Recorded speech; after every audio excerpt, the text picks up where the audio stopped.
Welcome to Synchronicity. We have a guest this week, my friend Nicole BZ. She is very awesome.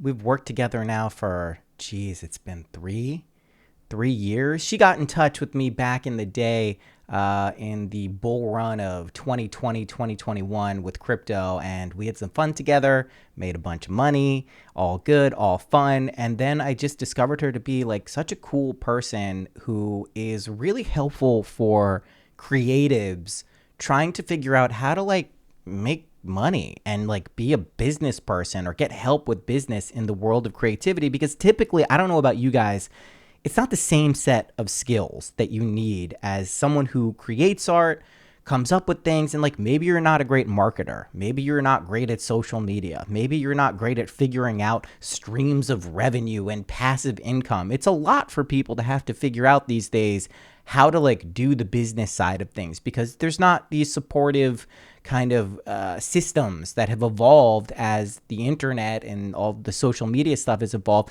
to kind of give people a path. Yes, there are people who are naturally adept at it and kind of do a wonderful job.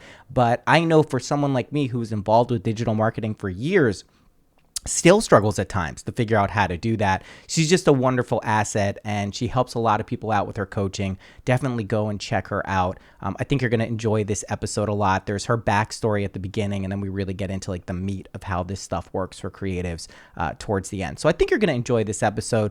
A quick note on everything else that's going on. Patreon, you guys got the message, and I'm so happy you did. Not only are there bonus episodes and the readings and everything else, but we're ramping that back up. I'm glad to see people hadn't given up and are joining it again in droves, and we're having fun over there. So you can always go check that out at patreon.com/synchronicity. All the links are everywhere you would ever want them to be. We kick off tonight the Imaginal Actualization group. The first track is taking place tonight. You'll probably have like a few hours to join it if you want to get involved in this one, but if not, no worries. Depending on how this goes, we'll do another one, I think every couple of months. I think the core group, like working with people, 10 people or less seems to be like a pretty good strategy. So that's going to be fun. In case you haven't noticed, like this is going to be a more community centric type of deal going forward. That's something that has been a very clear download for me, is working together with people seems to be the vibe. It seems to be collectively what people are looking for, what I'm looking for. And so that's what we're going to continue to do. So, stay tuned for more things like that. I have been going live on TikTok almost every day, not every day, almost every day with the free readings. And then on Instagram, you can always find those out. As always, energy readings are open as time and scheduling permits. Okay, that's all the business stuff. I don't think there's anything else to talk about. The Dolphins are 6-2. As a guest episode, I couldn't get that in there, so I got to get it in now. They're better than people think they are. I know a lot of people think they only beat the bad teams. Well, you know what? It's hard to beat any team in the NFL. Don't give me that we only beat the bad teams. We can't control what teams we play. Plus, the schedule is very hard from here on out. They're legit. We're getting Jalen Ramsey back. Xavier Howard's going to be on fire once he's back and his groin injury is good. Teron Armstead comes back this week. We got the Chiefs. I'm calling it here. I may be wrong. I know it's kind of a leap of faith. We're going to beat the Chiefs in Frankfurt. And then let's hear what people have to say. Then we'll have the excuses. Oh, it was an international game. Ooh. Whatever. Let's see when seeding comes down to the end of the year and the Dolphins are right there, what this game means, huh? All right. That's it. I just had to get it out of the way. Every week I got to keep you guys updated. Give me a follow on Instagram, TikTok, all those places. That's where I communicate most of the things, most of the time. Subscribe and like this podcast. Leave a review if you enjoy it. That's all I ask. Those are the simple things in life. Nothing more complicated than that. All right. I think we're good. I think we will get to the episode. Without further ado, here is the wonderful Nicole BZ.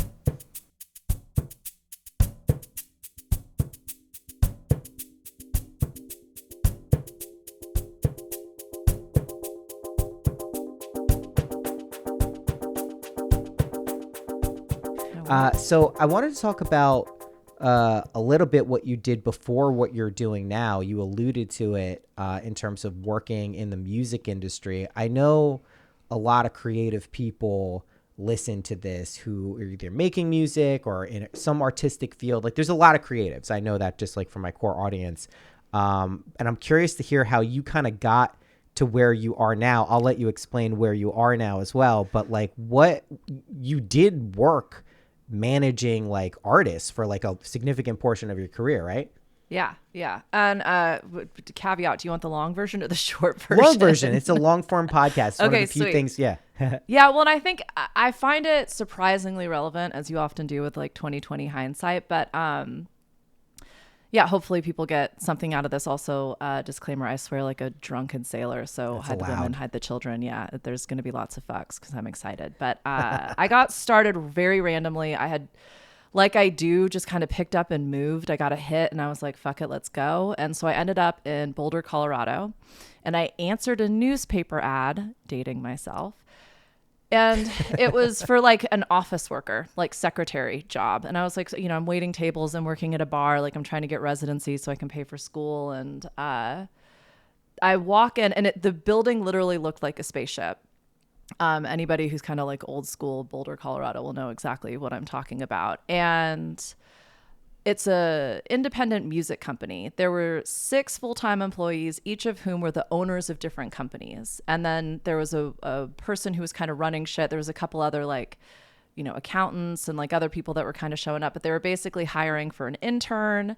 You were going to kind of learn office stuff. And then they rattled off the bands that they were working with. And I was like, I have no idea who any of those people are. And they're like, great, you're hired. And they didn't want super fans, which I thought was really interesting. And what the other interesting part is I was pretty like punks rock at this point, and these guys were like raging granola ass hippies. So there was like not just I don't know who you're talking. I don't know who these guys are, but like also, I don't like, even I like not you. Into Like, it's not even that music. cool. Yeah. This is kind of lame. Yeah. But what was really cool was that each one of these people, there was a booking agent, there was a band manager, there was a record label, there was a merchandise company, there was a ticketing company, and then there was a publicity company and kind of like a travel agent as well, because these are the types of bands that go on tour for like 300 days out of the year. So I got to see all of the moving pieces, and it was a real DIY approach. And because I'm kind of a like all-in workaholic person, I started figuring out like, how can you make yourself indispensable? And I've never really given a shit about the work. Like if I'm taking out the trash or putting together like a booking contract, it's all work as far as I'm concerned. So Right. I figured out how to be indispensable. I also just like followed the money so that I could actually turn this into a job. And I ended up at the record label. And I ended up in charge of grassroots marketing, which again, at the time was physically sending out gig posters, writing in the gig date. Yeah, that's how people used to do it. Physical to mailing fucking lists tape and it stuff. up. Yeah, like tape it up around phone poles. And we had some like stickers and some other kind of like viral shit at the time. And people would take pictures with their analog cameras and send us to like as proof. And then I was in charge of the guest list. And so that worked. I really learned grassroots marketing. I learned that it doesn't matter if you have money, if you don't have money, if you're passionate about what you do, you can find your people. It doesn't matter if like the gatekeepers don't give a shit about what you're doing. And it really like, I'm a problem solver. And so I was able to like find the gaps and then work with the people who got it. Cause again, like I didn't know shit about this music or this community, but I could see how like passionate these people were. And so new things kind of started happening. These guys made like a movie. We were trying to throw like listening parties and try and figure out like, how do you navigate building a career if no one's going to play you on the radio, if you can't play any of the major venues because you insist on selling your own tickets so that you can keep things at a certain price point for your audience and like value aligned music and arts as well. And then Napster hit. Right. So that was all that same time. And suddenly we were like, shit, man, no one's going to buy music. And we were like, I mean, really, like how many people are buying the music anyway? Yeah.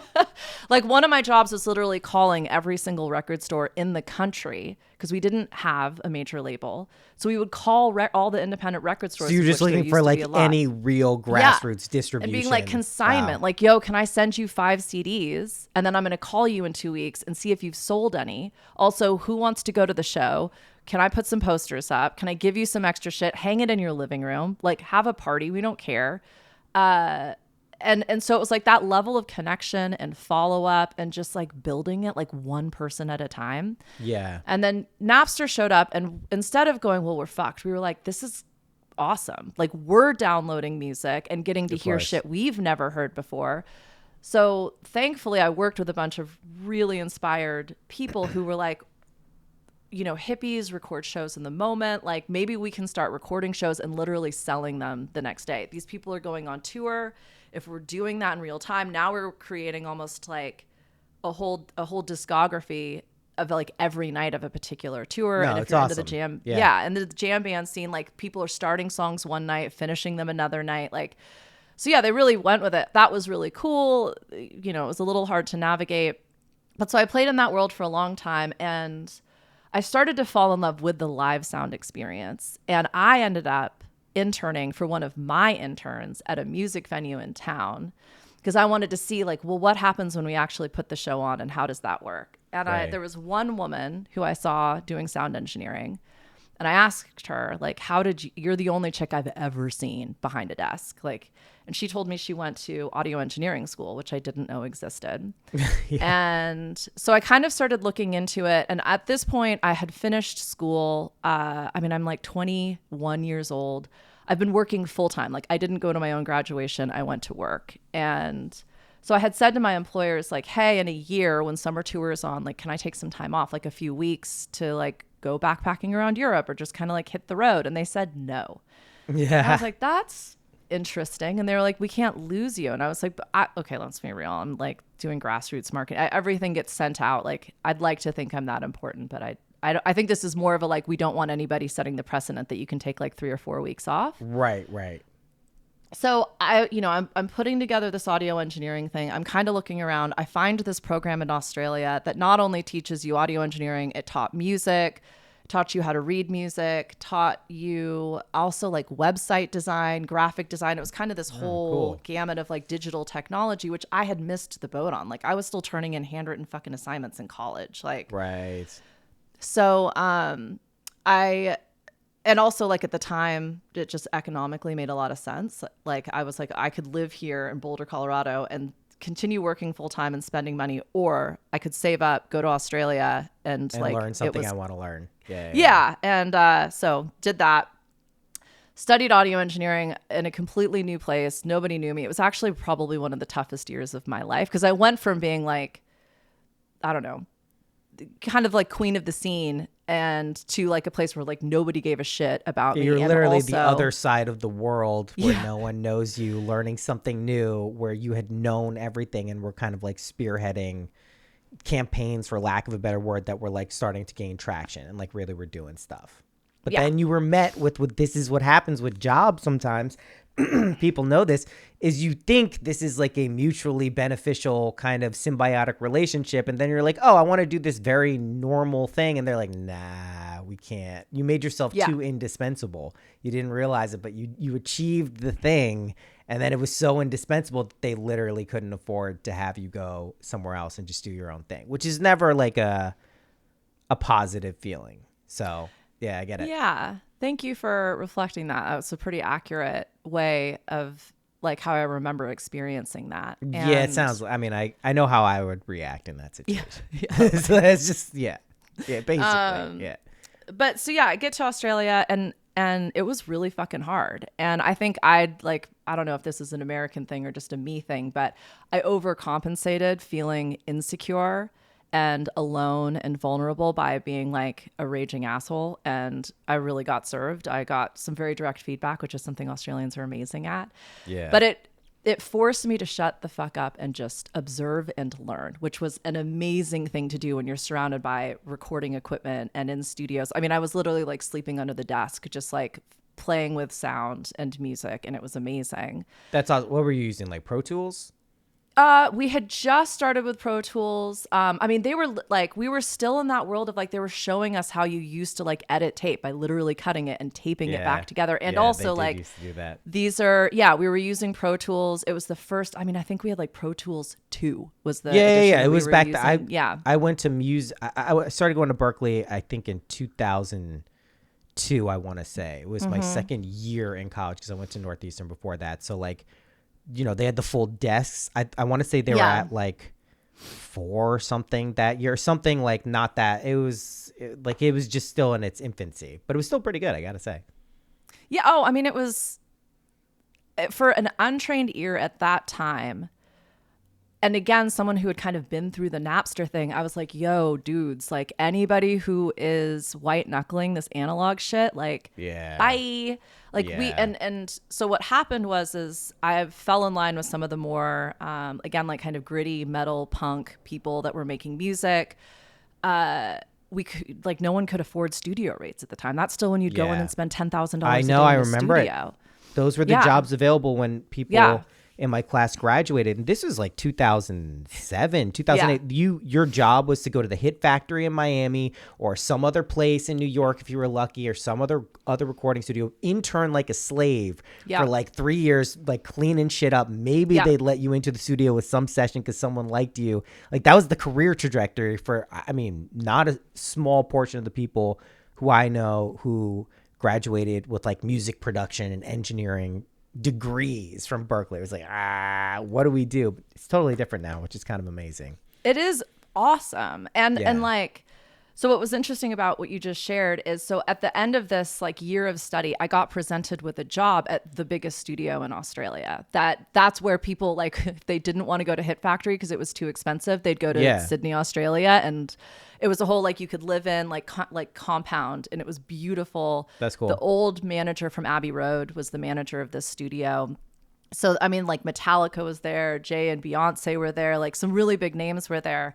And I knew I wouldn't have an opportunity like that in the United States. So I was like, Yeah. fuck it. My intention was not to stay. My intention was to go back to this music venue I had been working at, go back to the companies that I'd been working with, and figure out like where to from here now with this skill set. But Yeah. I ended up staying in Australia, and again, just because of the way I think about things, like I had now made these connections with people who wanted to be producers, people who wanted to be musicians, and there wasn't a space for us. So I was like, fuck it, let's just build our own studio. And there was all these like old warehouse space in Sydney. So, you know, and that was back in the, like, that was before all the warehouses burned down. Yeah. So we were, just building our own studios. And I realized, you know, for us to be able to actually charge what we need to, just to be able to like moonlight this, we need higher caliber artists. In order to get higher caliber artists, they need to be on a record label. So I started a record label. And I had this realization where I was like, how many independent record stores are there in Australia? And it was like Right. 300-ish in the whole country. And I was like, I used to call that many in a day in the States. Okay, I can do this. So started a record label. And like, I don't know if it was naivete or just like balls, but they have these directories in the industry, and they exist here as well. Polestar is kind of the gatekeeper for them, but you used to be able to, you know, get a whole directory of every single venue in the country, or every single record label, or every single booking agent, and you could just kind of Right. like get their contact details. It was usually pretty difficult to get a hold of them. I replicated that in Australia, and I called up Sony Records, and I like talked to the CEO of Sony. He was like, "This is Dennis," and I was like, "Oh shit!" Like, That's awesome. hey, what's up? I'm looking for distribution for a new independent record label. And he was like, send me your business plan. And because I'm a fucking nerd, I was like, what's your email? I just sent it. And he was like, yeah, looks good. Let's do this. And I was like, the fuck just happened? And it was that, like, because Australia, because of the American accent, because of the way I thought about things, I was able to gain access at a level that just would never have happened in the United States. Right. So I just kind of I kept going, okay, now I have a record label, I have a recording studio, but we're not selling any records. So even though like I continue to kind of workshop how this is going to work and how everybody's going to make money, I was like, these guys need to be playing gigs, and they need to be playing gigs that people are going to. So how do I start booking? How do I start touring? I guess I'm going to start managing these guys. And so I sat down with a couple of the bands that we had been working with, who were, again, had like really jaded experience with the industry, and they hated the Everyone. man, and they didn't want to. Yeah. And I was Sucks. like, I'd completely agree with you. How do we, like, we came up with this like 1-page kind of like contract, which was just like, I'll do this, you do that. If we don't like it anymore, we're done here. And started working with some just really cool, really amazing artists. And that, like, I ended up doing that for about 10 years. And my mom got sick, and I made another one of my just like gut instinct. Okay, well, I guess that changes everything. Came back to the States. I had sort of handed the artists that were really touring, really gigging off, sold half of the recording studio. I I basically shut down the record label because everybody and just rolled up the records from the distributor like to that particular label. Sony had started like an independent arm at that point. So it was a pretty clean, amicable break. Obviously it was gut wrenching, but you're leaving your life. Yeah. But I figured if there's one thing I'm not going to look back on and regret, it's like spending that time with my mom. Right. And also like my parents were living in Southern California. I was like, I mean, it's an hour south of LA. Like if I'm going to pick up a music career, it's probably going to be the place to do it. Makes sense. But I had been working, I'm trying to keep this part of the story short. I ended up in New Orleans, Louisiana instead, because I already had a relationship with a lot of the artists that were there and I had been touring them in Australia. And I end up like getting a job working for the Jazz and Heritage Foundation and running this arts center and putting on gigs there. That was a couple of years. One of my friends from Australia, her band was playing Austin City Limits. She was like, hey, do you want to come to Austin? I was like, fuck yeah, let's do it. I end up there. And she was like, for us to really make a go of it, we need to be in the United States. And it's New York or LA. And I don't think I'm doing New York. And I was like, well, let's see what we can make happen in LA. So went out to LA, kind of started to like set up some like office and business. And yeah, that was the end of, so that was like 2016 through 2000. Is that accurate? That might've been like 2015 through 2017. It gets hazy after like 4 years for me. Honestly, like at this point, I don't know when the dates are. I just know that the things happened. I just feel and remember what happened. I'm like, oh yeah, that was some point in one of the 2000 years. I don't know anymore. Yeah. Yeah. And the timing and dates around everything are crazy. But, so I end up back in LA working in management, working with like some very, exciting bands that are touring internationally. And it was kind of like this moment where everything had come together, all of my like scrapper grassroots DIY skills, along with being able to speak like engineering talk and like tour management and band management and booking. And it was like one of those moments where I was living a life that I had only fantasized about. And honestly, when you kind of get on that other side of like celebrity and stardom, you don't even know that those things exist, that kind of like level of access and those events and like that whole like community is doing what it's doing. And I was pretty miserable. Yeah. Like on an unconscious level, I was partying super, super hard. LA was not some place I had ever thought I would live. And in fact, I actually had a really good time there. Like it was one of the easiest places that I've moved because it is such a transient population. And it's the first place I've lived. Weird as shit out there. Yeah. Yeah. But it's like everybody's hustling. No one has a real job. Like everyone's just trying to figure out how you can connect them to the next thing. And so not having anything to prove and being in a position where people wanted to know me like much more than I needed to know them it made LA very easy. And not having to think about weather is also like, you forget how easy that makes your life. Cherish all of my LA experiences. I was down in Hollywood, at Brentwood at one point, at Laurel Canyon. I spent over a month in. It was amazing. I don't think I woke up it's just also very like ethereal. Like it is the city of angels. It's people. I don't think you understand it until you spend any sort of time there, just how kind of like air sign that place is. It's like the whole industry for the most part is built on image. And like, it's it's cool. I loved it. I have no disparaging things to say about LA at all. I actually had a great time every single time I've ever been there. So I totally get it.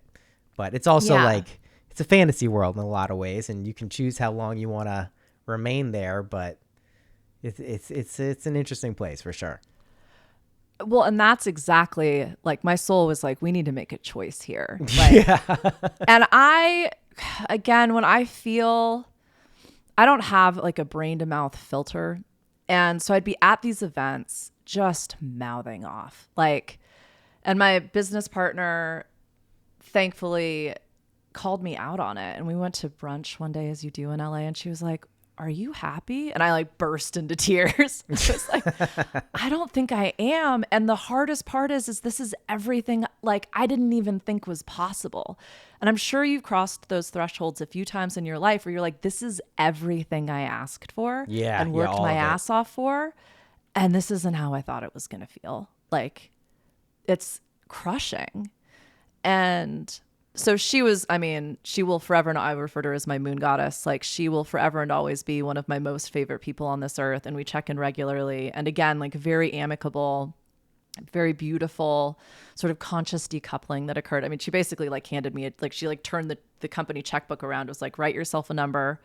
Let's give ourselves like 3 to 6 months to figure this out. But like, you need to take care of you. And, album cycles with bands, like we were just on the other side of probably what will be the biggest album cycle of this band's career.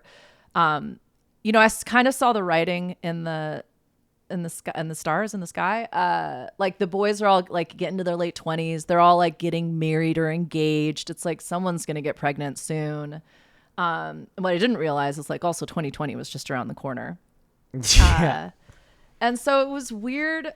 It was very like I had to really check myself and be like, are you just like self-sabotaging to the max and destroying what is ultimately like the pinnacle of a career and who knows where this could go? Or are you like quitting while you're ahead and trying something new? A friend of mine was really sick at the time, and I reached out to him and his wife. And I said, I think in a few months, I'm sure everything's going to be fine. But if not, for the first time in my life, I can plan ahead and I can be in Colorado and help you guys out. And so I ended up kind of going from LA. I had a few projects that I was working on and just trying to I'd just gotten my yoga teacher training. And so I was like entertaining, like maybe this is something I'll do. As we do. Yeah.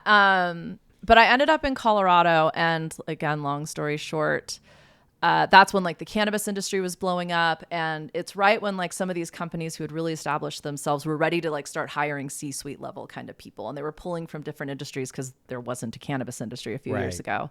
They're like, music makes sense. They're like, music and weed they were goes like together. touring and like ego and being able to like bring all these disparate parties together and like somehow make money and also like stop hemorrhaging money. Like so I ended up in the cannabis industry for a couple of years, kind of helping this company go from like, 300 employees, including like across 7 dispensaries, to like 1,300 employees with 24 facilities interstate. Oh, amazing. And that was really cool. And also like they had this perception that we can just treat people however like for every one person they hired, 2 people were quitting. Yeah. And I couldn't vibe with the way that they were treating people. And cannabis is fucking great, but like, I don't think. No, the company, this is what happens when you go into industries where you like the product or the person or the thing. When you actually start to work with a lot of them, a lot of those things that are, behind the scenes or that you don't understand, it's like a cultural thing, reveal themselves. And you're like, fuck, I'm disillusioned with this shit too. Great. Yeah. Check it off the list. So I had realized I didn't have the same level of influence that I did in music in cannabis. And so I had actually like engaged in a coaching certificate, thinking that this will just really help me with like my own connection and communication amongst like the people that I'm working with. And what I realized is I've always been a coach. Like my job was I was not the boss of anyone. I facilitated the process of success for people.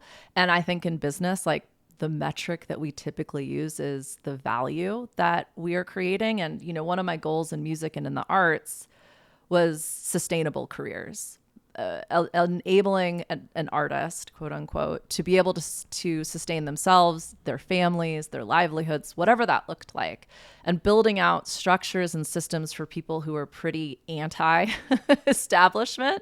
Yeah. And so in leaving the cannabis industry, which was another sort of abrupt move, I reached out to a handful of my music people, a handful of the creatives that I'd been working with.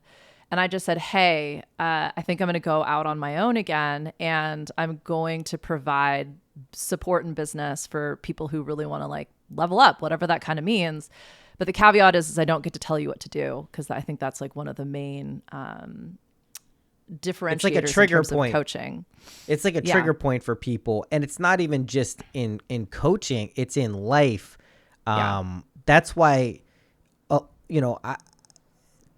I usually will recommend to people, if I'm like, hey, you could try this thing out to maybe change your perspective, but don't go and tell other people about it right away, because the pushback and feedback that you anticipate is going to affect your ability to kind of believe something. So when someone tells you something, it's like, fuck that.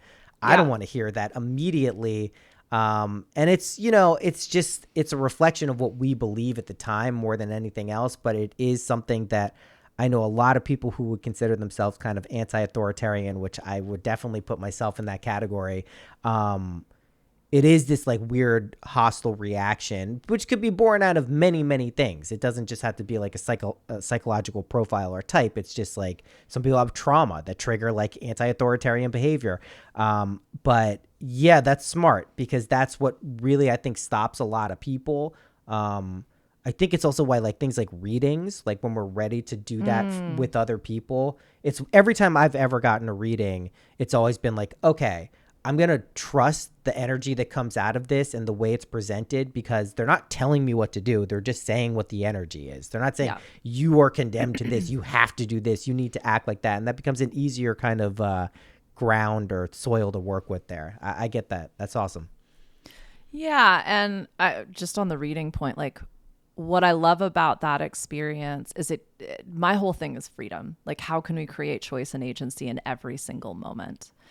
And with readings, you're getting a reflection of the energy, and then that offers you a choice. Like, am I vibing with this? Does this feel like it's in alignment and in the direction I want to go? Or like, holy shit, did this person pull death card and tell me somebody in my life's going to die? Yeah. Opinions on that. But it's like, again, how do I want to work with that? And so for me, it was like, how do I want to work with people? Creativity and art are something that, firstly, I believe we are all creatives and artists, and none of us have been encouraged or allowed to be so. I think everybody's creativity and art shows up differently. Like, unfortunately, like when I can remember the exact fucking moment when I was like, you're not going to be a producer, BZ. Like, you are not fluent in this language of music to a point where you get to influence other people's art on that level. Like, you are not the technician because you're too fucking loosey-goosey with everything. Like, no one wants to play with guitar sounds for 8 hours and pay you to do it. Like, what they do keep asking you to do is put together the plan, run the fucking business, make sure everything's taken care of on that level. So like, where do you want to be? And it was, yeah, I felt like I'd gotten dumped by somebody I was crushing on like super hard. But the point to me has never been like, again, it's not about the work. It's like, what are we creating and what are we achieving together? And I am committed like to arts and creativity, and being able to, again, like enable others to find that and then grow that. And if they so desire, create an exchange around it. That's super fun for me. And I think it's, I don't think there's a one size fits all anymore. And that's the problem when we're looking for answers, when someone tells us what to do. Yeah. That's worked for sure. But like, you're going to have to adapt it to work for you. And that's sort of what I see like the role of coach as being. Change is very, very challenging on every single level. I mean, you talk about this in the imaginal techniques, like it's going to change your experience, and we inherently respond to change like that's bad because we don't know what to do in it. It's because it's when you're thrust into the uncertainty of change and you feel like you can't have any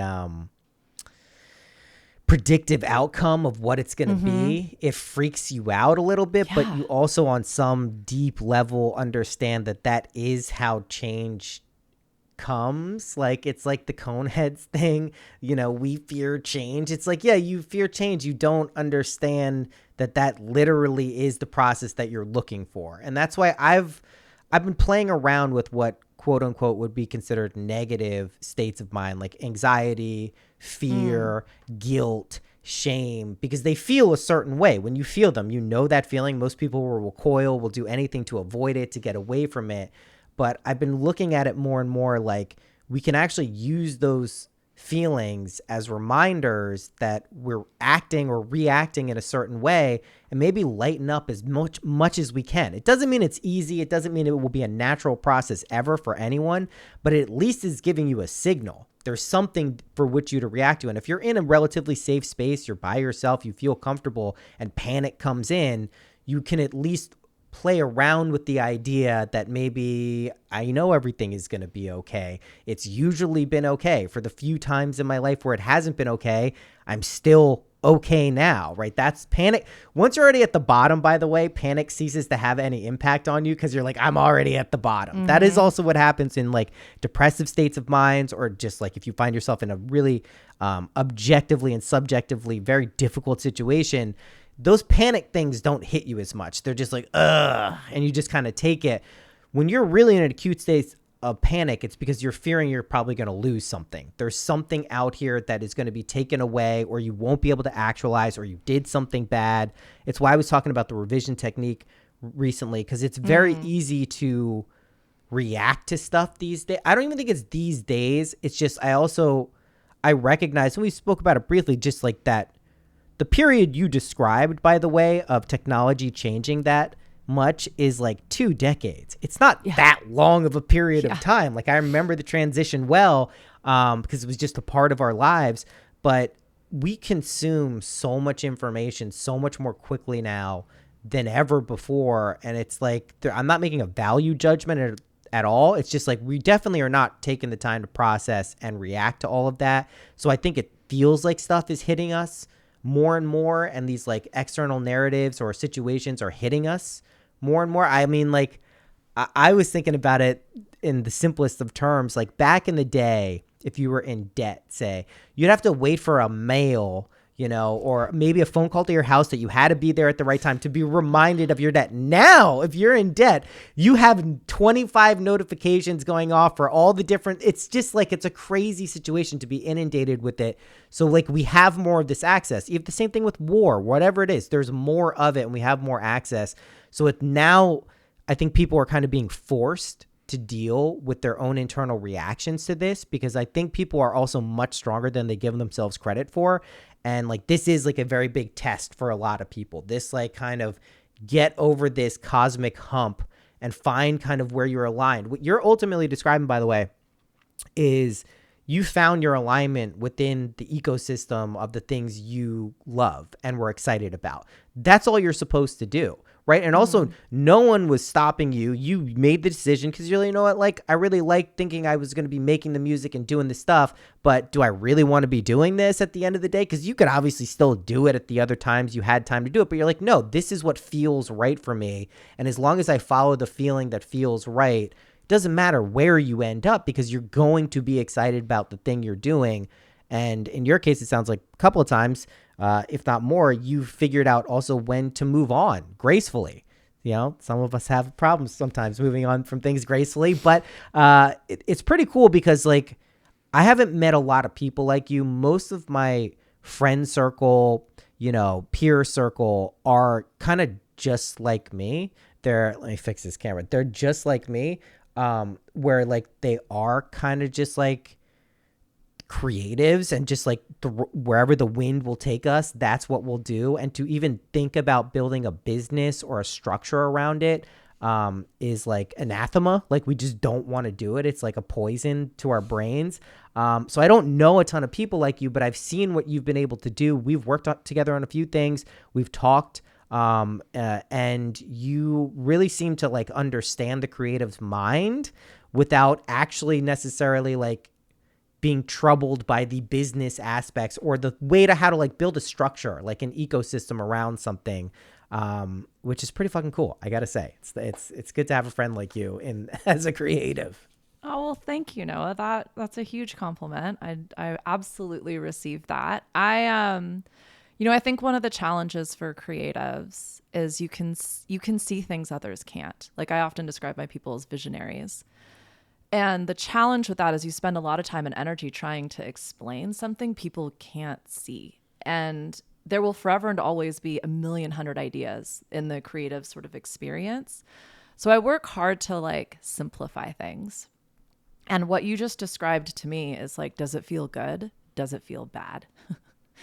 And so often when it feels bad, we try to make it mean something. Like some of us make it our fault so that we can take control of it. Sometimes we blame the system and the colonialist, capitalist patriarchy that we're all forced to engage in. But like all of that is, I think, an energy leak. Like at the end of the day, what we're hearing, and I experience energy like frequencies. I like if I were to visualize it, I see it like I would on a screen, you know, in a Pro Tools. Yeah, the EQ. Like yeah. the EQ. And so often with bad, what I do is I kind of like hone in on that particular frequency and how it feels in my, like if I'm an antenna, like how does that waveform feel in my body? And most of the time my brain, because I think people are either like feel it first or think it first. I'm much more of a like think it first. And then I use the thoughts to identify the feeling. Yeah. And the example I often use is like, when we feel like super nervous and freaked out about something, like, you know, we might feel like shallow of breath, our palms might sweat, like my mouth will sweat. I kind of feel it in the back of my neck. And that I can define that as this feels bad. But I can think of other experiences, like when you're like cranking up on like a roller coaster, it feels exactly the same.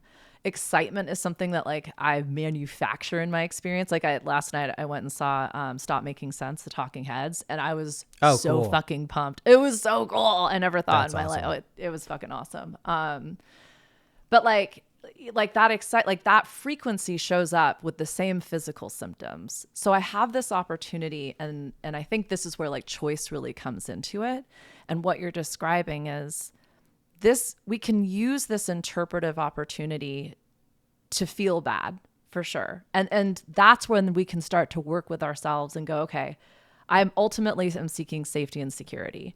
How can I give that to myself without judgment? That's kind of my first question. And I think I mentioned like the energetic levels. I call them level 1, 2, 3, 4, 5, 6, 7 to keep it really simple.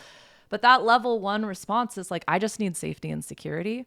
Yeah. And so often we've externalized that. Again, like it's our jobs or it's our partners or it's our communities or it's the things that we have or the dopamine hits that we turn to kind of give ourselves that. But once we start to realize like it's only us that can give ourselves that, P the Fairy talks a lot about this. Like once you realize like you can resource yourself, that's when you create resilience and confidence. You're able to put yourself in more uncomfortable, like you can challenge that feel bad frequency and recognize like, okay, once I have the safety and security, I kind of pop up to level 2 and now I'm looking for control. I've felt powerless. And to me, control is just simply like, do I have a choice here? And I talk about that like as the binary. We know this is a multiple choice test. So if we're going true, false, right, wrong, better, worse, good, bad, like we're just in it and we can't see it.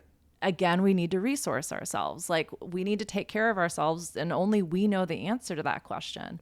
And you can kind of continue to climb up that energetic ladder. But for creatives, like there is a frequency, I'm sure you're familiar with it. And so is everybody listening to this, where like it does feel limitless.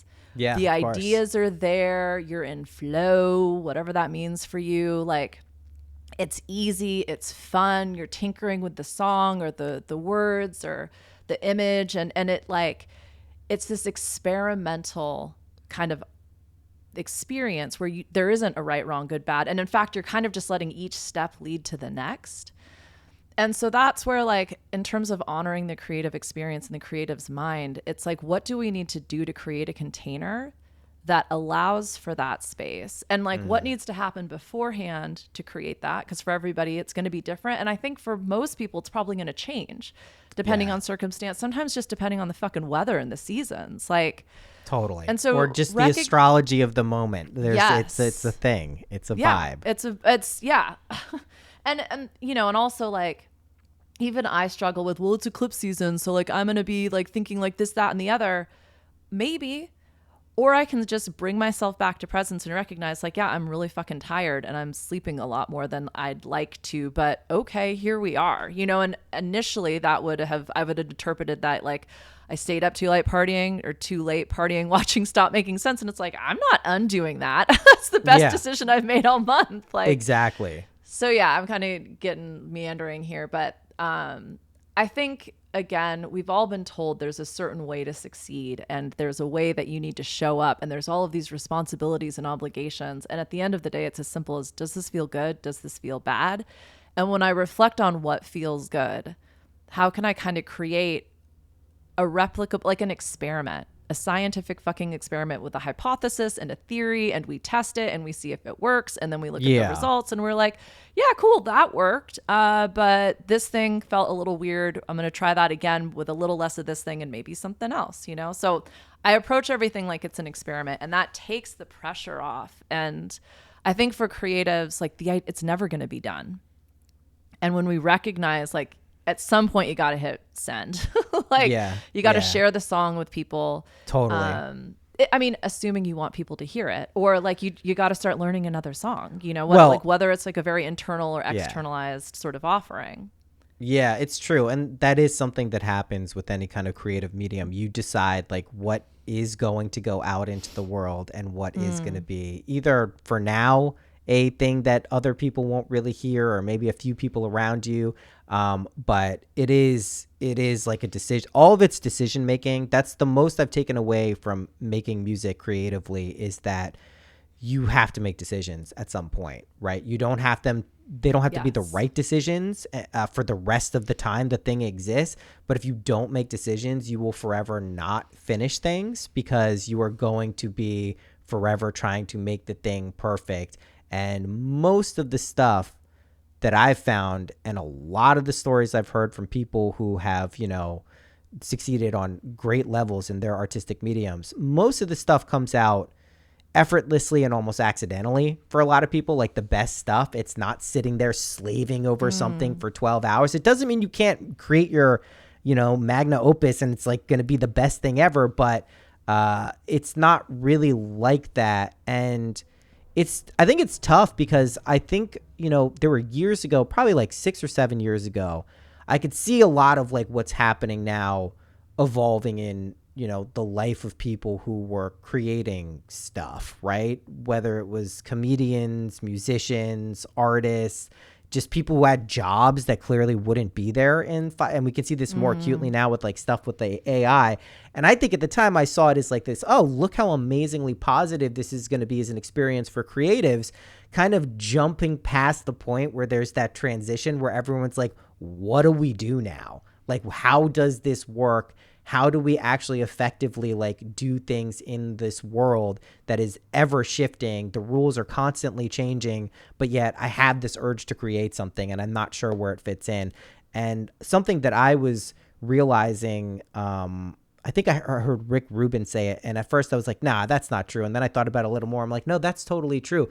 He was like, listen, sometimes if you're creative, that's not supposed to be your career too. You can figure out a way to achieve the aspects of what you want to do creatively.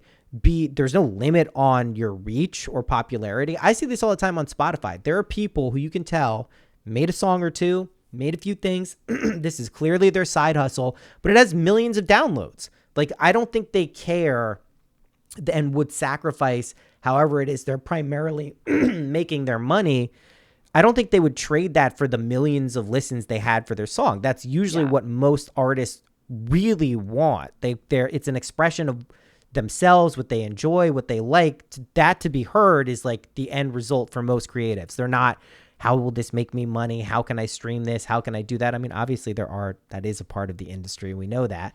But for the most part, that's not what the creative person is doing. So trying to box yourself in, like, how do I succeed? And I'm guilty of this too at times, because we've had conversations about this just with synchronicity. Like, you know, I don't want to box myself in as some way of like having to do something and make a decision here and it not be reflective. But I told you, and I think we agreed that like, I can't do stuff that isn't authentic. Like I am like, feel like almost physically prevented from taking that action, because it just feels like icky to me. And I'm like, I don't even know what I'd be doing at that point.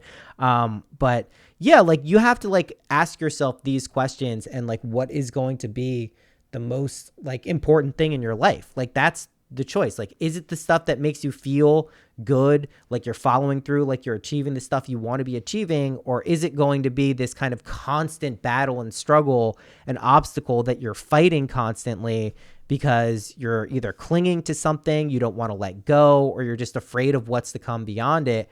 And I think that's how crises, like that's how they evolve. Like I think I've come to terms with enough crisis in my life to recognize when we're really ready to test out like our inner faith and conviction, some serious shit will go down in our lives. Something that we take seriously, and then it's our kind of responsibility or test to be like, is this going to be okay? Like, is it going to work out?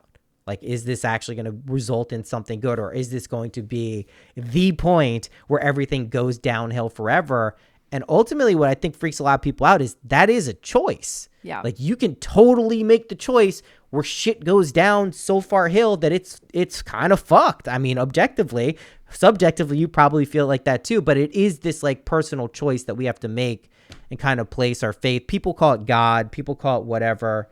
I call it this camera moving on its own. You ever notice that this one does that? It does. You got to turn that off in the Insta360 like that. It's tracking you if you open up the app, and then but you it's can like, turn what that is it off. tracking? My couch. That's pretty funny. All right. What was I gonna? There was so much to say about all of that. Well, I think one of the things that happens is anytime you're good at something, people are like, you should sell that. Yeah. And the problem is once you start asking for a monetary exchange, the job is not making the thing, it's selling the thing. Yeah. And there ain't nothing wrong with that, but it's just a different channel for your energy to move in. And I would have a lot of creatives come to me and say like, hey, will you manage me? Will you book me? Will you tour me? Blah, blah, blah. And it was just like, look, you're phenomenal. This is for you to be successful in this. This is what it's going to look like on a day-to-day. Do you even have the capacity for that? Like, if you're already working a lot, do you have time, to be doing the different bullshit things that like are kind of required to build an audience? And I find a lot of people in general, it's, whether they define themselves as a creative or not, spend a lot of time thinking about and rallying against the things they can't do.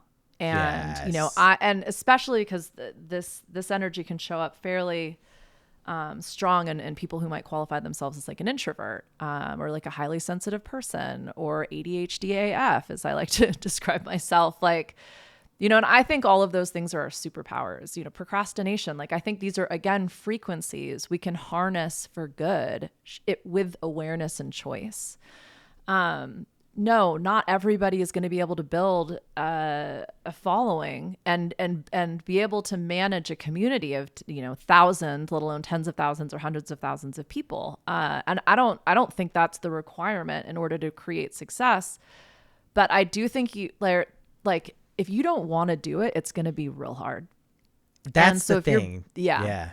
Yeah. If you don't want to do it, that's the real question. Because you said you would present people what it would take. Like, I think people often fail to realize that. And I say it with the imaginal stuff too, because it can really put you on a timeline or a path where everything is exactly happening the way you wanted it to happen. But then you realize the level of energy and commitment you have to put towards that to really like walk that walk is significant. It is a very tall task. And this shows up in all aspects of our lives. It's not just career. It's just like, are you going to make that decision? Is it going to be the thing that literally is like a choice you're making that inexorably like changes where your energetic output to go? It's nice you can give people kind of a semblance or a taste of like what that would be like, because I don't think people really like understand that. It's not as much as it can be like a very quick decision that people want to make, the commitment to do that. Like, you could look at like your most hated pop star, right? The one you think is a total sham and just like totally full of shit, and they have no talent and they're just lucky to be there. I bet they bust their fucking asses off to make sure they're in that position. They're not just getting plucked from obscurity, to be made a star in that way. That's viral things, and that's totally different. And that's cool that exists now. But people really like, this is a commitment. If that's the life you really want to live, recognize that what would be the things you're doing every day? Like, how is that going to look? How much time are you going to have for even family or other obligations that you view as essential? Especially like you mentioned, a job. are you willing to quit your job? Are you willing to kind of like put it on the line, knowing it may not work out and you may have to come back with your tail between your legs, knowing that as a possibility? Are you willing to stake that to go do the thing that you think you want to do? That's when you figure out if you really love something or you just really, really, really like it. Like, it's a big distinction between those two things that I think a lot of people don't ever even test or think they have the opportunity to test, but you always have that ability. I mean, you can always try to do that. Your standard of living, your life may look entirely different, but, for the risk averse, this stuff I think is a little bit harder to do because it's like, that is a big choice to be making in people's lives. And, it can be tough. I get it, but still true. Well, and for the risk averse, I mean, look, we're all risk averse. It's just some of us have put ourselves in the fire over and over and over and over and over again. And like, by I choice say, or like, not by choice sometimes too, it feels like. Well, like, again, it definitely feels like that. But, like those crises, we talked a little bit about this, like as you come back around the bend of the spiralic experience, you are armed with everything that's happened before. And I feel like I'm not a gamer, so I use video game analogies, LOL. But it's like when you get to the big boss at the end of the level, like it's going to take you a few times of fighting that big boss. And then you get to the next level and none of the tools, none of the cheats, none of the skills, like none of the, pathways that you'd forged in that previous level exist anymore. And you're at the beginning again. Yeah. So what, I'll often say, like, are you willing to suck at this? Probably for a lot longer than you think it's going to take. Like I kind of see it as like this pyramid. There's money, there's time, and there's energy. And depending on what you have available, it's going to be like a very like isosceles triangle in terms of like people can spend a lot of money to fast track things. But like when you see those people that appear to have been plucked from like the social media ether and put onto this pedestal, like there is a cost that tends to happen. And when you kind of step back and look at this timeline over a longer period, there's a ton of mental health stuff. Like you said, there's a lot of interpersonal relationship stuff. Like, we look at these end results and we're like, wow, that person is amazing. And it's like after having remortgaged their house twice, they're on to their fourth marriage. They have been to rehab 6 different times. Like, cool. If that's worth like multiple millions of dollars in celebrity and notoriety, like that they made that exchange, It is, I think for the risk averse, it's like understanding you deserve to feel safe and secure. And that is going to like the time that this might take. Well, I never like to tell anybody how long I think it's going to take. I'll say it takes as long as it takes. But if our energy is limited, which I would kind of describe as like risk averse in the sense that you don't have the capacity for certain things, whatever your experience may have been, or maybe you're taking the time to really kind of workshop that and heal and resource yourself. So that's going to take your energy away from this particular endeavor. Like the time component stretches out, perhaps the money component stretches out as well. I think the best like situation for people is when they find some kind of a job that they can show up at, they can do it. And like the magic money just shows up in their bank account every 2 weeks. And that gives them the space and the capacity to do whatever the fuck they want to do outside of that. Right. That balance is pretty fucking cool. And yeah, when you can, again, like if you're doing what you want to do, it doesn't matter what it looks like to anybody else. And exactly. Yeah, I mean, I know you and I have both gotten a ton of judgment from outside. Like my family, my parents have never been able to tell people what I do for work. Like my mom told people I was a bookkeeper. I mean, granted, she is like not, she doesn't know what's going on anymore. But like, my dad, I think he would just like go to my brothers instead. He'd be like, well, she's like, oh, well, but Graham. So it is kind of being willing to commit to something that like other people are going to have opinions about. And I often say like the jury is out. And I joke around like right now I've just relocated. I liquidated like all of my crypto, all of my investments. I went all in on this property because I'm also like a big walk the walk person. And in 2020, I kind of realized like how predatory the like landlord tenant situation is. Yeah, it can be. And so I'd been looking for a way to use crypto like, I'm not starting a commune by any means, but I feel like there is a way that we can create a mutually beneficial relationship where people feel secure in their homes. They're affordable. And like, whether it's long-term or short-term, they're able to house themselves in a place that's like beautiful and inspiring. And like, if we're using crypto as the kind of like means of exchange, then that fund, obviously like effectively managed, should grow, which also gives people a cushion and some security. So I've been talking about this for 3 years now. And I finally was like, found a place where I feel like, okay, I can really start to tinker with this. And like, I like emptied out my savings, emptied out my bank accounts. I have like zero and everything, and went all in. I'm currently like renting a room in someone else's house.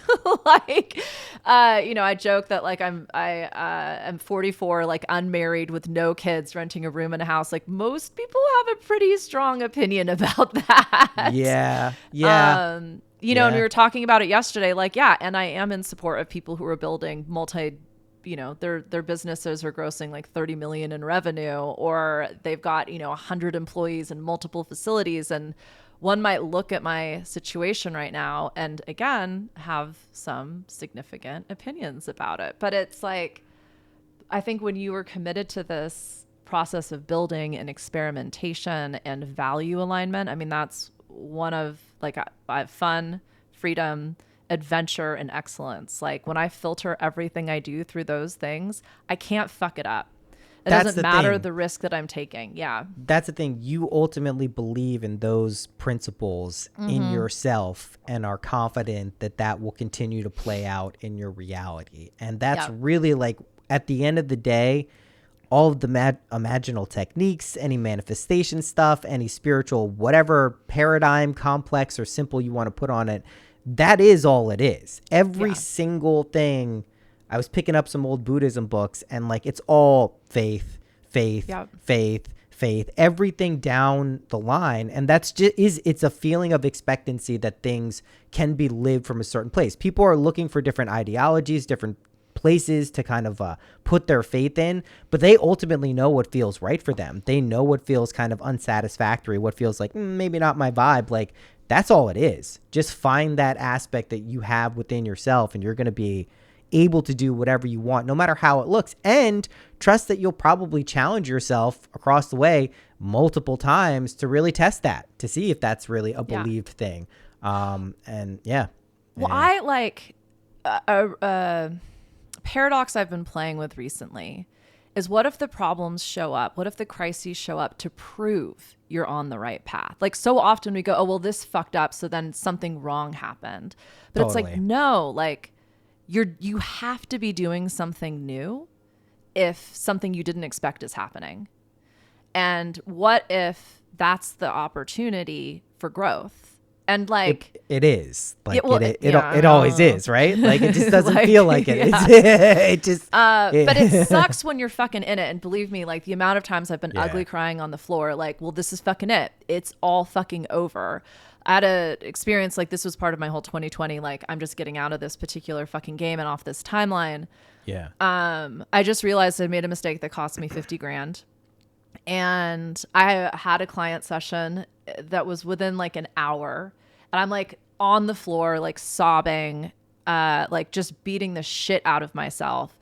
And it's kind of like when a toddler has a tantrum, they kind of like look around at one point and they're like, wait, is anybody wait. And yeah, I was like, exactly. There's no one, like, no one gives a shit. Like, firstly, if you're making mistakes like this, like, that's kind of cool. You can make a mistake that costs 50 grand. Like, remember when that was your entire annual salary, and that was a big fucking deal for you? Like, totally. And I was like, so, but you now need to either cancel this session, or you need to get your energy fucking together, because you can't show up for somebody like this, or even remotely close to this. Exactly. So how about you use some of your fucking tools and see where you land? You might need to cancel, full permission, or you might be able to show the fuck up and trust, like, you can't see how this is. You're not on the other side of this right now, so you don't have the answer. Like, you're in the binary, you don't have the multiple choice options. Believe and know they're there. And you're going to turn this into one of your long-winded fucking stories that you use to like inspire people and galvanize people.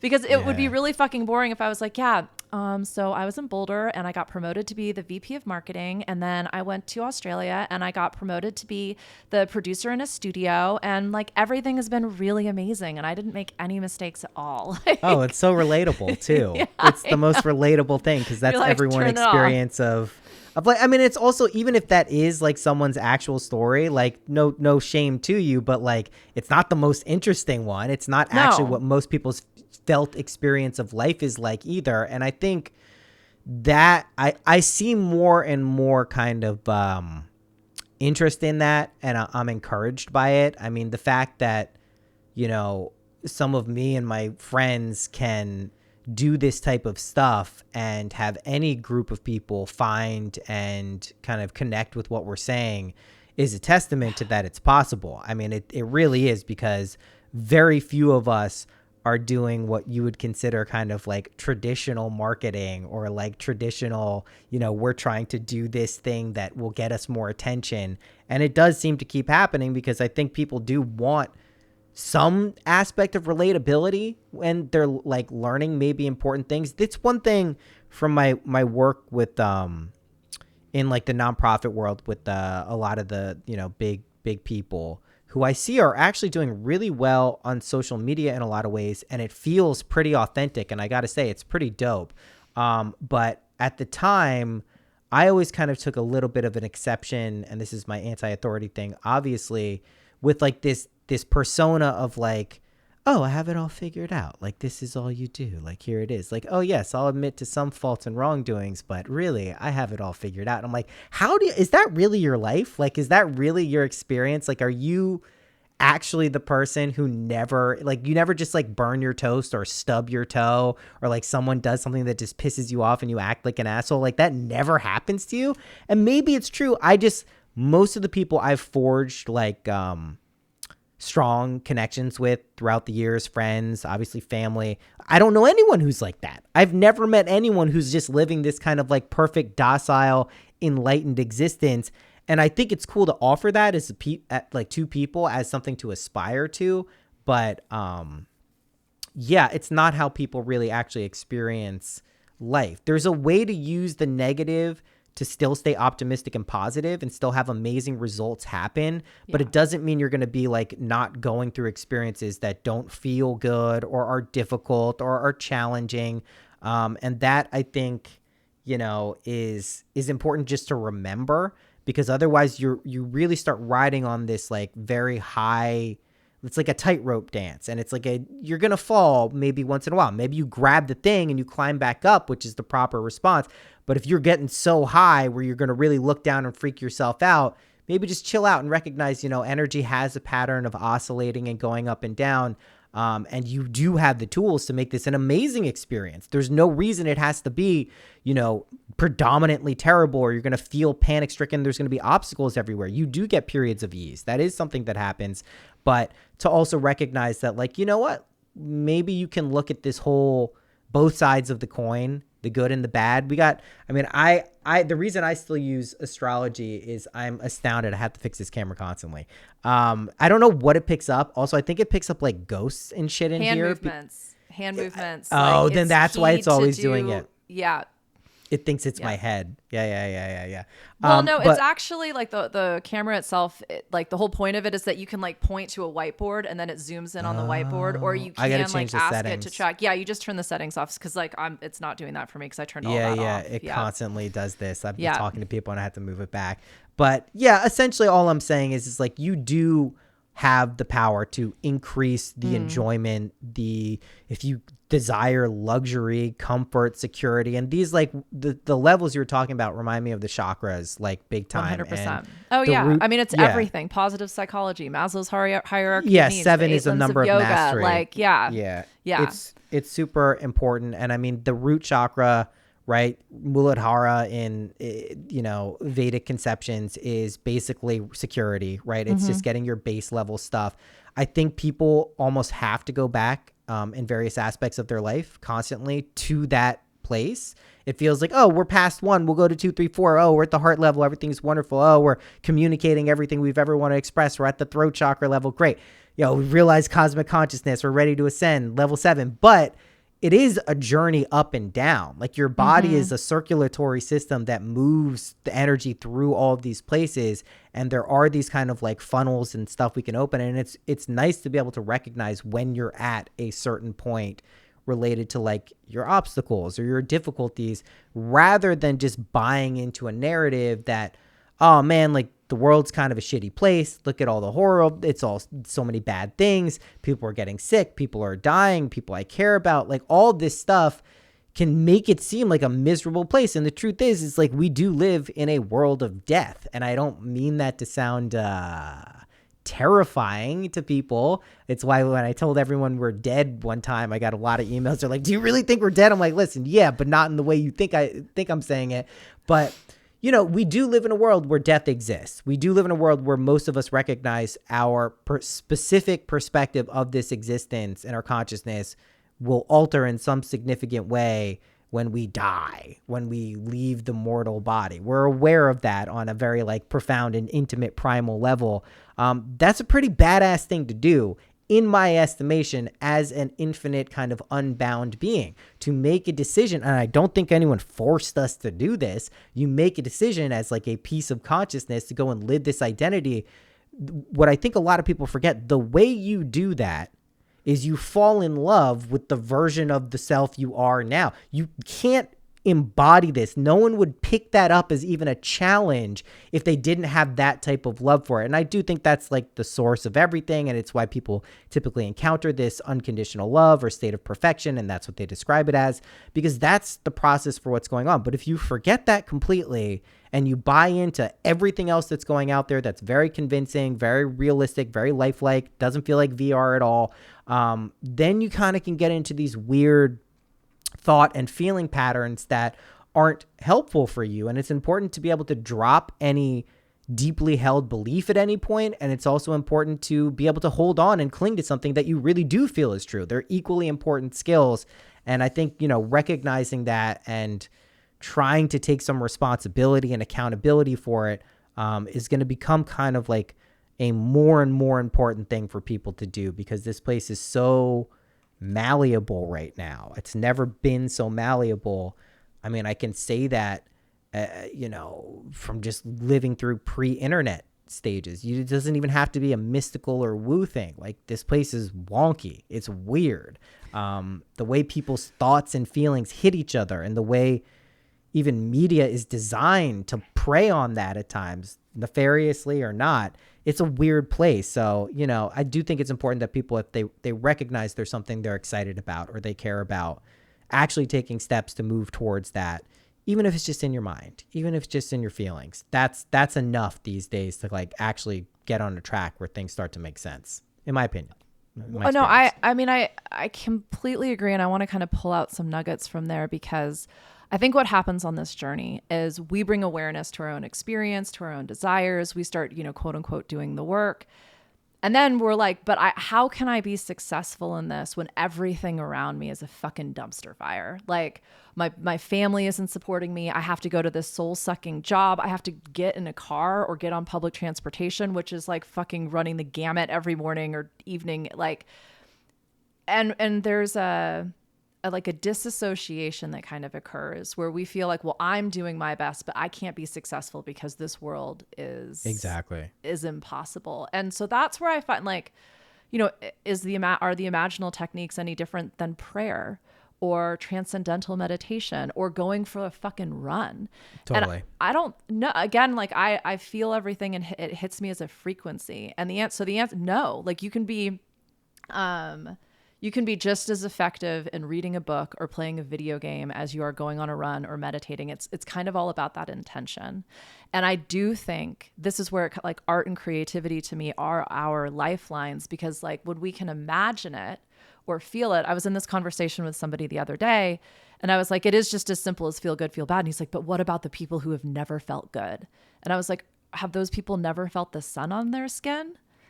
Okay. But he was like, well, there's people trapped in jail. And I was like, okay, well, they can breathe. Like, and this is where breath work is such a powerful tool, and it doesn't have to be some like 2-hour thing where you're like, you can just literally feel the oxygen entering into your body and recognizing that's fucking magic. Like, what happens after that? That's the one thing you can't do without for 3 minutes. And yet you give yourself that all day, every day without even thinking about it. Like, what the fuck? Yeah. And it's like that. What I love, like, I'll share with the imaginal techniques for me when shit hits the fan. I'm not like, I'm very clear on what's happening in some indiscriminate amount of time, like way far, the destination, the sun setting in the horizon. But like, I just want tomorrow to feel cool. Like, can I just, before I go to sleep, imagine waking up in the morning, not exhausted. I go to the yoga class, or I go for a walk, or I have some coffee, kind of whatever. But like after that, I feel ready for the shitstorm. But instead of it being a shitstorm, it feels like I was able to accomplish what I needed to accomplish. And then I can, kind of fast forward. And I'm like taking it to tomorrow. And the amount of times I put my head down at the end of that day and I was like, holy shit, man, I imagined today exactly the way that it was. And I can do that again for the next day. This is a wild fucking ride we all signed up for. Yeah. And I think, again, we're all wired differently. Like for anybody in the human design space, like I am an open root chakra and a non-sacral being. The sense of bullshit urgency and stress that I absorb because I pick up everybody else's and then interpret that as someone who is very accountable and likes to take responsibility because then I can fix it. Yeah. Like that narrative, that record is constantly playing in the background. And I have to bring my attention to it and go, am I safe? Cool. Okay. If I feel like I have one choice here. I know I'm not, I'm in it. And I have to do, we were talking about this, the counterintuitive thing, which is probably stop and go outside and feel the sun on my skin, or take a nap, or I have this whole, I call them energy stacking activities. Like it's over 40 different things that I'll go to. And if I get 4 or 5, like if calling a friend, going outside, breathing, making myself a cup of tea, taking a shower, bath, like don't get me to where I feel like I want to be successful in whatever's coming up next. Like, I'm canceling that shit. And well, that's what I've been calling red light, green light energy. Basically, like know when to go, know when to not go. Because if you're going when you're not supposed to be going, the chances of an accident or something in your mind not really feeling like things are working out, even though you're trying so hard, it's not actually what creates any of our experience. It's the part where we gently accept thoughts imbued with emotions in our subconscious. That's literally the pattern. You can phrase that any number of ways through any number of modalities. That is what it does. It's just usually we don't even recognize we're doing it. It's just our reactions to stuff, and we just take that as a fact or like some real thing. And I just seen how it works in my own life when applied diligently with some effort. And, you were talking about waking up and imagining your day how you want it to go, or even the night before. You can also do the revision stuff. You can go back and if something hits you, and let's just say something went objectively shitty. Something did not work the way you wanted it to do. To go or do, or someone reacted negatively or you reacted negatively, you can always go back at any point after that and imagine it went different. Are you actually going to change the other person's memory of what happened? No, I wouldn't aim for that level of control, but will it potentially loosen up some energy you created in yourself? Because your body really can't distinguish between what's an imagined state or some like really imbued emotional picture of what's going on and actually what's going on. That's literally why that stuff works, just from like a metaphysical thing. It's a higher dimensional reality, higher not in better, higher not in actually higher. It's just more subtle. There's no physical form to it like we have here. It's just a picture done in your consciousness that cascades into this reality. The issue is we don't see we're doing that constantly by our reactions. We don't see what we're feeding to our subconscious, which will literally deliver whatever we tell it to, whatever we feel and know deeply. That's why when people say to me, you were bringing up, I think, the example with your friend, and I think I was thinking about exactly how to kind of deal with this situation going forward, because it's how I deal with my mind when I'm doing my best job. Is if someone's like, hey, yeah, that's great, that works for you, you get to live this life, but what about the suffering people here? Yeah. What about the horrible things there? And I'm just going to ask them, like, what are you doing? Yes. Like, literally, what are you doing now? Like, why are you asking those questions? Are you motivated and caring enough to go there and address the situation, and like, or are you just pointing out inconsistencies that you're viewing in what I'm saying without having to actually try the thing and see if it works? Because if that's the case, cool. I am not trying to convince you that this is an active principle. Literally not my job. Please go somewhere else or find some other thing that's going to like feel better. And more often than not, like, if you treat your own thoughts like that, like, what am I doing right now? Yes. That's really what I find myself asking when I go to kind of like a negative place. It's not even a judgment. It's not like you're a dick, don't do that. It's just like, what are you doing right now? Why are you doing this? That's the first question. Yeah. And then from there I can be like, oh, like, actually I really do know that things work out and I'm an awesome person and there are really good things that are meant to happen. Then those thoughts can come in and they can cascade up until I think we both agree P is that like P the fairy is like the top echelons of what you can experience enjoyment and joy in your life. And we've all probably had periods like that too, and they may even last for a lifetime, but like she's really identified what systems and kind of ways to approach identity creation and what you resonate with to create a very positive and harmonious experience, which personally I think everyone should endeavor to, if not to just experience what it's like and to know what's possible. No one's forcing you to stay there. Trust me. If you want to go back into the muck, but there's plenty of us that do that plenty of times. It's always a choice, but just asking yourself, like, what am I doing right now? Like, why am I thinking, like, what is the root of this? And if you can get an answer, amazing. If not, just be like, maybe I'll do something else. So the point I was trying to make earlier in terms of like the outside world being a dumpster fire is like, can I do something about this right now? No. Right. Or like, am I trying to convince this person of something they can't even see or hear? Okay. Like, how can I bring it back in? And ultimately, like, just taking care of yourself, resourcing yourself. Like, if everybody felt safe and secure, we would live in a completely different fucking world. So I think that's one of the most powerful things we can do that will create that ripple effect. My brain is popping off. I have like 1,000 things that I want to say about everything. And that is kind of the counterintuitive. We're taught to like externalize so much. And ultimately, if you just like bring it back in and think about like I heard it described, and there's a modality that I practice called theta healing, which goes to the root of that particular issue. Yeah. And, it's not dissimilar to like timeline jumping or hypnosis. Again, there's all of these different tools that we have. And if you're a carpenter, you're going to use one set. If you're a plumber, you're going to use another, but they all get the fucking job done.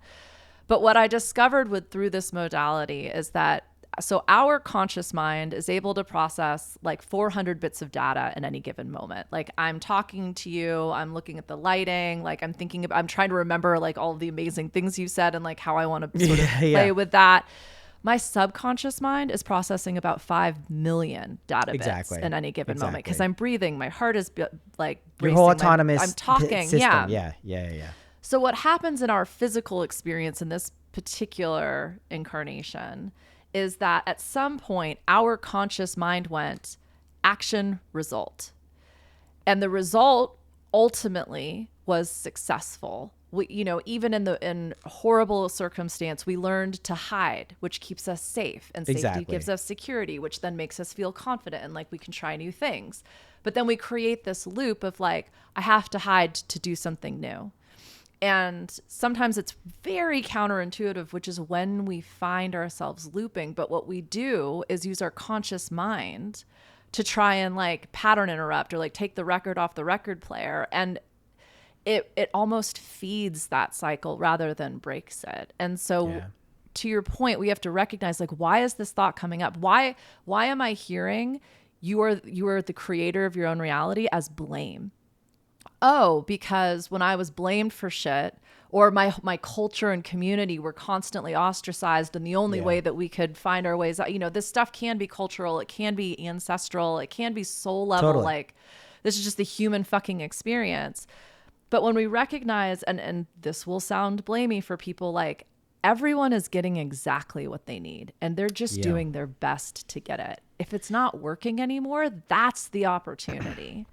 And so like when we like I create that sense of urgency and anxiety because it gets my ass out of fucking bed and gets shit done. Also, I burn the fuck out. And this is where I kind of like rally against some of the, like, this is my anti-establishment. Like I love astrology and human design and gene keys and all of this Yeah, magic. we share this. Yeah. Because it helps my own fucking insanely conscious 4 left arrows brain go, oh, there's potentially another way of thinking about this and a container within which we can be successful. But like, I also kind of refuse to adhere to any of the labels. I think energy is on a spectrum. It's Totally. an EQ. It's just and I'm not a Taurus, Sagittarius rising. Like I have all of I'm also as much Scorpio as I am Taurus. I think also like, if you go and look at even certain systems of astrology, like progression, so you're constantly moving through the charts. I mean, the way I look at all of the kind of divine arts that I resonate with or have resonated with is they're all just descriptions. It's like trying to come back from a psychedelic trip and like put into words what the trip was energy like. is. You're doing it. You're describing that weird being you met with the DMT elves in the fractal space, and people are even able to replicate it visually, in visionary art and stuff. But at the end of the day, like that experience is actually what you encountered. And that's the way I look at broader energy. And that's why I always point out, every time I'm giving a reading, like this energy is your energy. Here's actually the process of what's going on here. I'm going to use whatever tool we've agreed on today to get a layout of the energy, which is your subconscious. I mean, I can't tell you how many times people will come with a question or something. I need this. Tell me this. And then halfway into the reading, it is very clear whatever they consciously said has nothing to do with what they're actually trying to figure out. And I'm like, wait a second, like, is it actually maybe about this? And they're like, yeah. I'm like, don't save that. Like, this isn't long enough for us to like get into every single thing. But like the subconscious will reveal itself because you'll react to these symbols. It's why I think self-readings can be incredibly helpful when you learn to kind of identify patterns in your mind and kind of interrupt them sometimes. But they're all, like, none of this is real. None of this is like the definitive way to do it. It's what you ultimately resonate and believe with. And that can be ancestral, right? We can say, well, our only experience is our own present consciousness. We only experience it in the now. Yes, we have memories. Yes, we can future project, but we don't remember what it's like to be our great, great, great, great, great, great grandmother or grandfather. Like, we don't have that felt experience. History tells us, and the people older than us tell us, and we watch our children grow, that is how it has progressed linearly. It is not just a complete made up thing. So we have all this energy cascade down. I believe in mediumship. I believe in all of that stuff. But it does require, I think, for most people who, if you're resonating with that stuff, make sure the filter it's coming through. So the vessel, the person it's coming through or whatever it's coming through understands that about energy, because if they're presenting something like, these are the astrological reasons this is happening, this will happen because of this for sure, that's not it. That's not really how truth works. We can see that easily these days. But yeah, it's just like, energy is energy at the end of the day. It's all energy, but we have certain rules and narratives that we like to believe about how this stuff works. And the external world is convincing enough for the vast majority of people most of the time that is actually what's going on. I mean, that's why it is a mirror world. It does reflect your internal beliefs and states. So if you start letting it tell you what to do, you're literally in a hall of mirrors. One day you're going to be fat and wiggly and it's all smushed up, and you look in the next mirror, you're all stretched out and thin, and you go to the other one and your whole face is like a million things. It's like, that's literally what is going to be happening until you kind of catch hold of it and be like, all right, now I'm going to start trying to internally modulate just what I can control in this moment. You can start at that root level. You can work yourself all the way up, but it does have to be that inner kind of belief and conviction. And then you can do the cool shit that you want. Nothing boxes or labels you by realizing that. And it's also something, I think I just want to be like a little clear about this. You don't have to do what I'm doing with it. And this is like the more kind of dangerous way to live with manifestation. A lot of teachers and a lot of people who talk about this stuff will say, don't talk about this. Don't put your intention or your belief structure out into the world. And I don't think it's just because they're trying to gatekeep and hide things. It's because it does have a relationship between how you perceive things. When you go out there and tell a bunch of your friends and a bunch of your family or everyone, I'm going to do this, and it's improbable and impossible, you're going to start feeling a lot of internal doubt creep in because you've now put it out to this thing that is like, that's not how this works. What are you talking about? You're going to have to go be able to process and deal with that. It's totally fine. I think it's important that people do speak about it and share their experiences with it, just because it is a very powerful creation tool. And I think it can alleviate or help with a lot of people's, what they'd call stressors in life, because when you know everything is going to be okay, you develop this resolve where no matter what's hitting you, it doesn't break you. It doesn't destroy you. You don't have to stay in a state of depression. No judgment. I was depressed plenty times for long enough times where like there's no judgment, but you don't have to stay there. You do have an ability to kind of do some things to get yourself out, whatever that may be. So yeah, I think the reason I've come up back with this podcast also, so like, you know, with a lot of energy, is because like I can see what's going on. I can feel what's going on. I felt what's going on, and the answers aren't becoming more clear. Like people aren't getting a clearer direction from external reality on what you're supposed to be doing right now. Like there's no one like, this is how you do it. You go to college and then you get a job. It's like, what? Like no one, and no people have known that for a decade now, that that's not how things are working. AI is trying to eliminate jobs externally. Does that mean you can't have a career that isn't amazing? It's more of an opportunity than like a problem is what I'm trying to say, but it appears to us often like a problem or a crisis. And just like being able to get over that and having some inner sense of conviction, however you build it, is basically all you need at this point. You know, there's more complex ways of doing it, but that's kind of it. Well, yeah. Yeah, I was just going to say, you know, I think I choose to believe that we're here for a reason, and not like we all have some like grand purpose, or mine's to have fun, like straight up. Totally. But, you know, I have a lot of people in my experience who are in connection with energy in like really fucking cool, wild ways. And, you know, at the end of the day, like you were the one that chose to physically separate and experience. So your guides, your external realities, like your own experience are not as powerful as you are as this being. Exactly. And we can take all of that information in for what it is. Like I always use the analogy. It's like watching all of the TV channels at once. Like if Fox News ain't your jam, don't fucking watch it. Same thing if you go and get a reading and you're like, whoa, dude, this feels weird. That wasn't for you. That energy was for someone. It just, the antenna sent it out. Like that's just not the channel you're meant to be watching. If it feels bad, like might describe it as that red light. If you feel kind of stuck within a particular label or definition, like that's awesome information. What do you want to do with it? And exactly. Like I think we've for a million different reasons prescribed to this belief that we don't have these choices. And sometimes when we look around and we're like, well, fuck, I'm not into any of this. It can feel like, so then I chose badly. And it's, you know, there's that like sense of blame. And that's when you can go, well, where did this come from? Like, what do I actually attach to blame? And it's probably some form of success. Okay, well, so what could success look like without that blame? Like if I don't have to make the same investment, how can I still get what I want? I think people are ready to live a little bit more lightly. I just think it's been a very heavy existence for a lot of people. And that's because that's how progress typically happens. Like you work your way through the density and it gets heavy. But I can sense that a lot of people are kind of picking up that it doesn't have to be as heavy and serious. Well, Nicole, this has been awesome.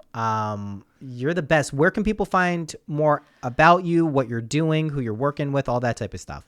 Yeah, I mean, I've got a website, NicoleBZ.com. I've got a podcast, You Know Everything. I'm on like all the social media platforms in terms of your very generic kind of like marketing shit at the BZ channel.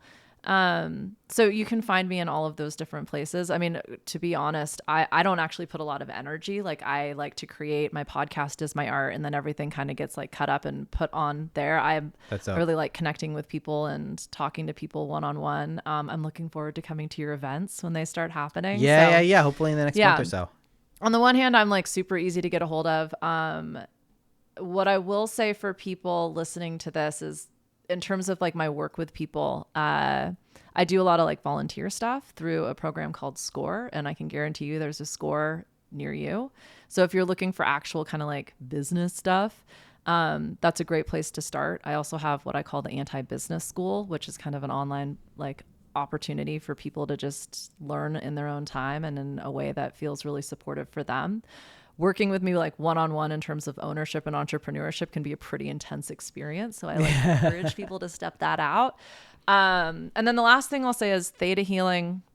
I would probably refer you to my teacher. It has been one of the most transformative experiences for me. I describe it as 10 years of therapy and 6 months of coaching in 45 minutes.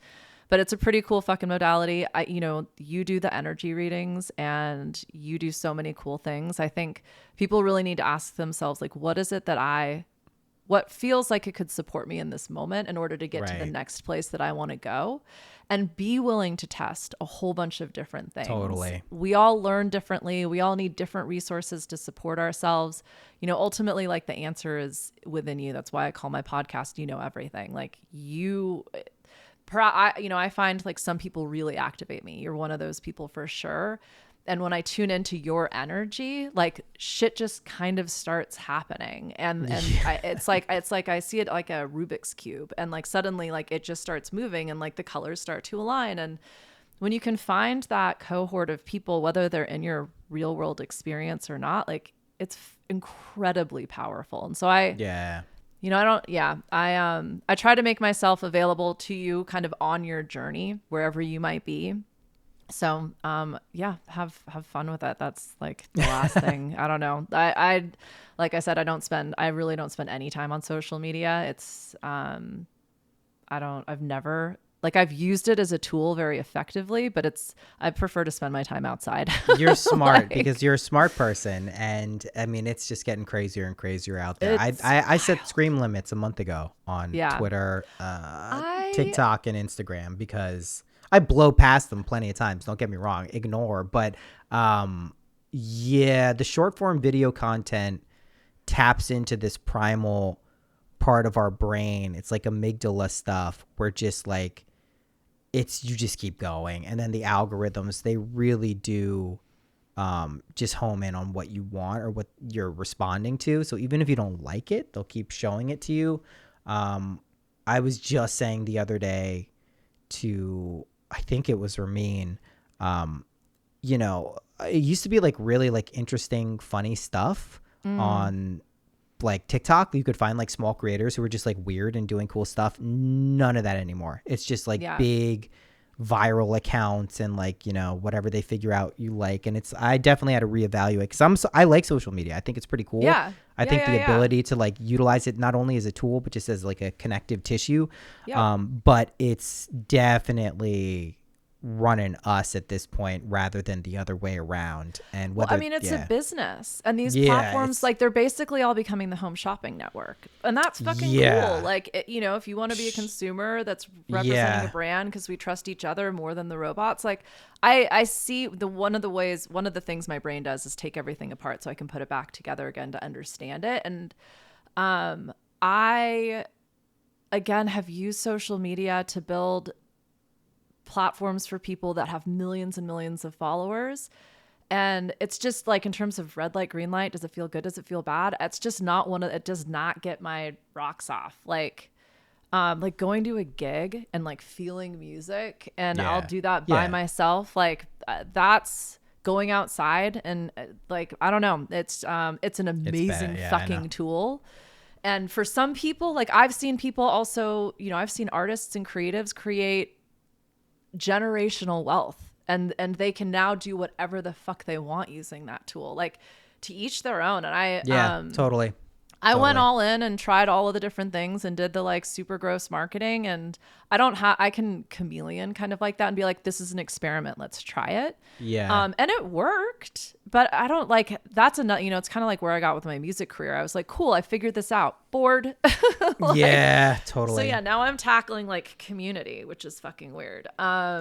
So yeah, we'll continue living the experiment and living the dream every day. That's how it works.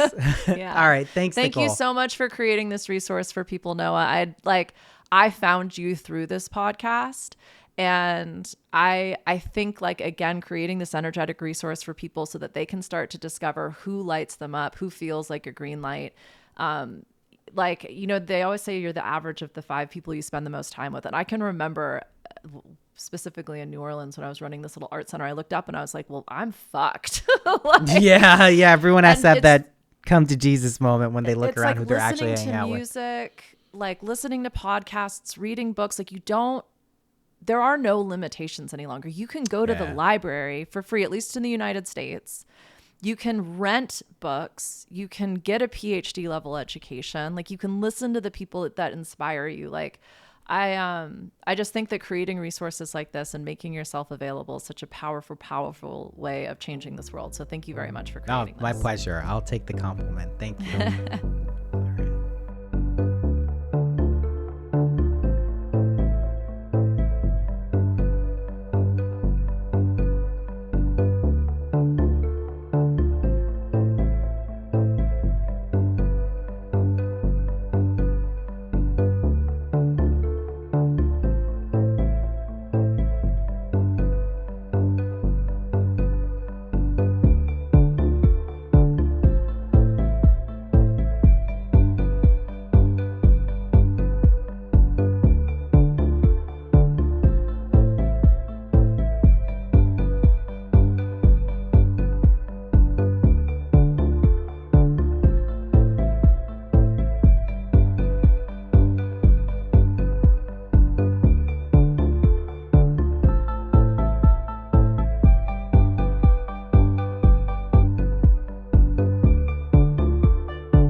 Did you listen past the music again? Jeez, you either fell asleep or really like the podcast. If you really like the podcast, may I suggest you go and get involved in a deeper sense of communion and union with what's going on over on the Patreon? I know I can sound like a broken record shilling this over and over again, but it's pretty cool what we got going on over there. We got a really nice community of people. They're doing cool shit. There's bonus episodes, there's readings, there's live streams, there's all the fun stuff you could want. And, you know, for tiers as low as $5 a month, that's a pretty good deal. That's 4 extra episodes for $5 a month. I think that's a good deal. So if you do like it, go ahead and do that. Otherwise, you know, give the podcast a like, review, subscribe, all of those things. I think you've already done most of those stuffs, but you know what it is. Anyway, I will be back next week with a regular episode. Until then, happy imaginating. I love you.